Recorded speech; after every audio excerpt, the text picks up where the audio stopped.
What up, dudes? It's Gaz, and welcome back to another Warframe video. So today we'll be showing a level 10,000 steel path setup for Caliban in the Knell Prime.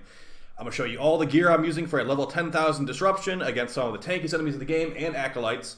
And we'll just be talking about some things I'm going to change if I did this again, some tips for you if you're trying to do a level 10,000 mission, and things like that. So before we get into it, make sure you're subbed to the YouTube channel, and make sure you check out the live stream channel as well, because we've recorded the gameplay you'll be seeing today live on Twitch.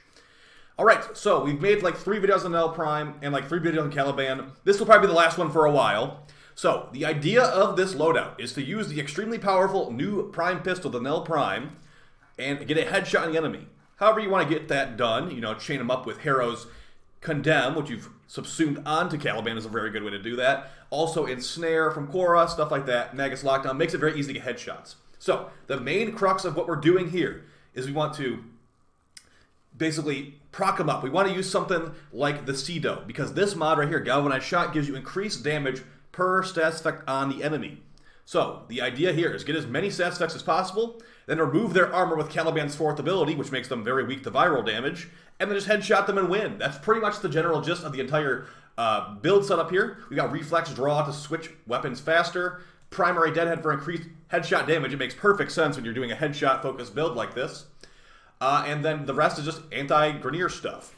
We're running the Cedo. This is going to be giving us lots of procs to the enemy. Remember, the Cedo can do fire, ice, toxin, cold, and then whatever you've modded for it. So status duration mods going to be pretty good, even though, unfortunately, the status duration mods for shotguns are really terrible. They are the worst status duration mods in the game. I don't know why they're so bad, but that's how it is. And then that's also we've got swap speed here as well, also primary dexterity. Now, the thing about the Knell Prime and the Cedo, like, they're good for killing single targets. Let's just some gameplay on the screen. But they ain't really, like, you know, clearing out hordes of enemies. That's why I decided to bring, like, a generic melee weapon. I did end up bringing the dual ethers to this mission, just to deal with general hordes of enemies with a non-elemental slash build.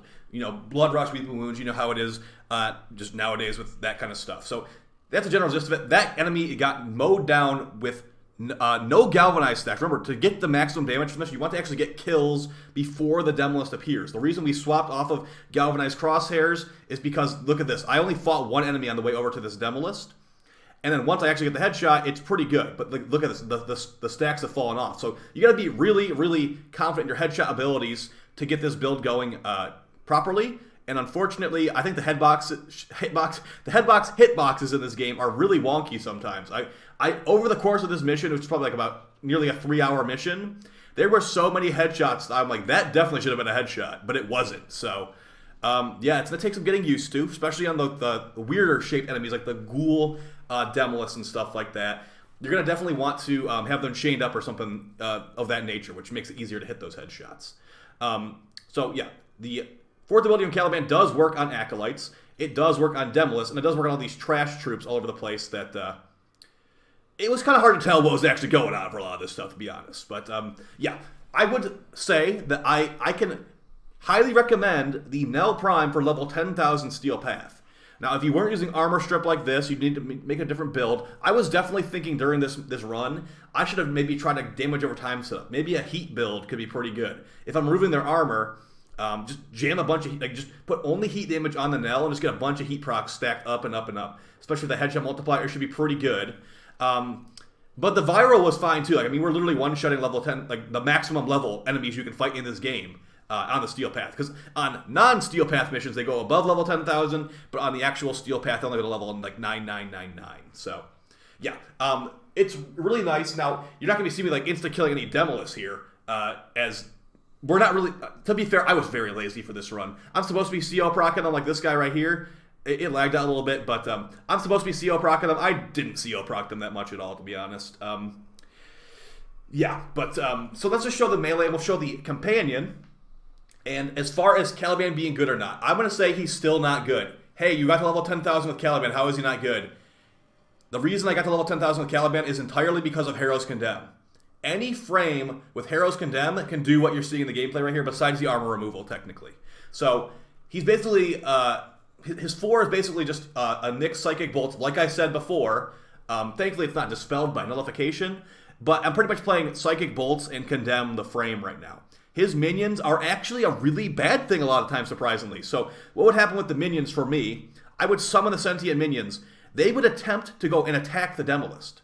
But you know what happens there? When they attack the Demolist, they're in the way of the headshot hitbox.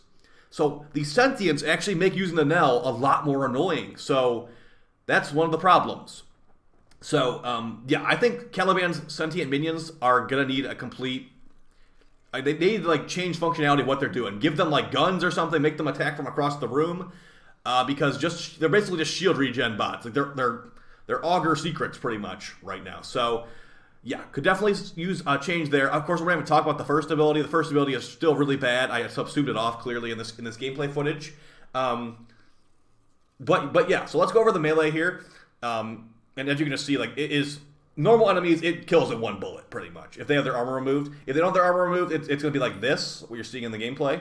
But that's the thing, is when you're fighting this high level of enemy, you should be doing this. So let's see if we can actually hit a headshot on this guy. So we got the weird headshot hitbox, like I said. He's proc'd up. Should be basically GG for this man, and he is done for. All right, so let's go over the rest of the stuff in the footage we used here. And if you want to see that full gameplay and full run, it is on the Twitch VODs. All right, so we didn't show the ether dagger. Oh, this is the dual ethers. I made the ether daggers to confuse people. But dual ethers, dual swords, they're still pretty good. Now, you'll see them like destroy people in the simulacrum. But when you're on the steel path against level 10,000, this ain't going to be one-shotting them. You need to still remove their armor on the steel path if you want to use a build like this, to be honest. So, I was actually running Zenerek Focus School. And the reason I was running Zenerek Focus School is because Caliban has horrible energy issues. I was using Energizing Dash to get 5 energy per second, and then hilariously, I was actually running Energy Siphon. Over the course of like a 3-hour mission, I generated about 6,000, almost 7,000 energy with this. So that was pretty useful. Of course, when you get the energy drain debuff from the conduits, this ain't doing anything. You're gonna have 0 energy the entire time. So take that for what it is. We also did end up going with Arcane Precision, even though against chat's better wishes.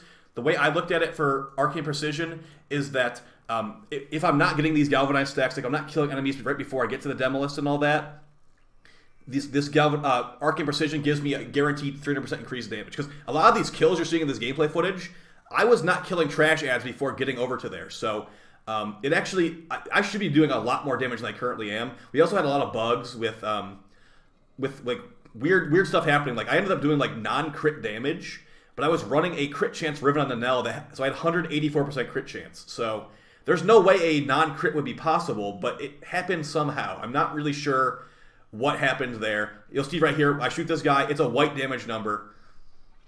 A white damage number with 184% crit chance makes literally no sense. So, yeah, it is bug frame at the end of the day. It is what it is. As far as the companion we went with, it's the Panzerwolfephilia, which is basically one of the only options at this high of level, just because companion survivability is a complete joke. Hopefully they change companion survivability someday where you can actually run something besides this, but it is really, really nice to have this anyway. Viral Quills, giving viral damage to enemies in the area, giving them viral procs, increasing your damage. And Panzer Devolution, making it come back from the dead when it does die. Also, it's got your back whenever you are about to die. You can it will sacrifice itself to heal you up. So that can be nice. Over the course of this 3-hour mission, the only thing that killed my condemned Caliban was enemy toxin weapon modifier, which actually bypasses your shields. Since we were relying heavily on shield gating with condemn, I just got one doinked a lot on that wave. Maybe not a lot. I got probably one shot like 3 times over the course of the mission. So yeah, Caliban actually can survive if you have Condemn, but that's the thing, is most frames can survive with Condemn. So this is basically the general gist of the DPS combo. We proc him up, get the... Now, we didn't even have any Galvanized stacks there from Galvanized Savvy because we had killed no enemies previously, but that should be a testament to how crazy the Knell Prime can be, just with a couple things stacked in its favor. So we're going to rechain, we're going to reproc. I think our stuff all ran out, but that's fine. So, yeah. You were seeing one-shots on level 10,000 Steel Path enemies in there. And yeah, it's very, very nice. As far as changes in the future, like I said, I might try to make a heat damage over time build. And the next time I do this, I honestly might run Harrow Prime. I could see Harrow Prime being very good with this loadout, as we were basically just playing a mini Harrow. We were playing Harrow with Armor Strip, with Caliban. So maybe I'll do that again in the future if I ever feel like doing another endurance run with the Knell Prime. I just wanted to prove that it could one-shot level 10,000s, and it definitely can. Now, that was with armor removal, of course. But I'm sure there's other ways you could do that with without armor removal as well. But that was what I ran for this setting. So if you guys enjoyed the videos, make sure you are subbed and all that, and I'll see you next time. Thanks for all the support lately, guys. Peace.